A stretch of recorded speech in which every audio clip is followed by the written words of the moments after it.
L'article paru dans le Canard enchaîné du jour est intitulé «Ciotti a lui aussi sa Pénélope», en référence évidente à l'affaire Fillon.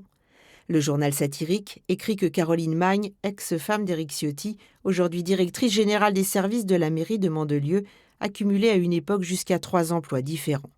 L'empilement des postes commencerait en juin 2007 quand Éric Ciotti, élu député, embauche sa compagne comme assistante parlementaire alors qu'elle reste attachée de presse de Christian Estrosi, tout en étant employée au conseil départemental des Alpes-Maritimes. Pour les années suivantes, le Canard enchaîné évoque plusieurs autres postes toujours occupés simultanément. Pour le référent Anticorps 06, ces révélations du Canard enchaîné ne sont pas une surprise.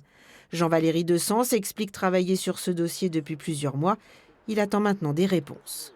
Il y a deux questions qui se posent en réalité sur ce dossier. Le premier, c'est de savoir si ce cumul, tant sur le plan de la fonction que sur les horaires réalisés, est un cumul légal. Et la deuxième question qui se pose, c'est évidemment de savoir si le travail réalisé l'a réellement été.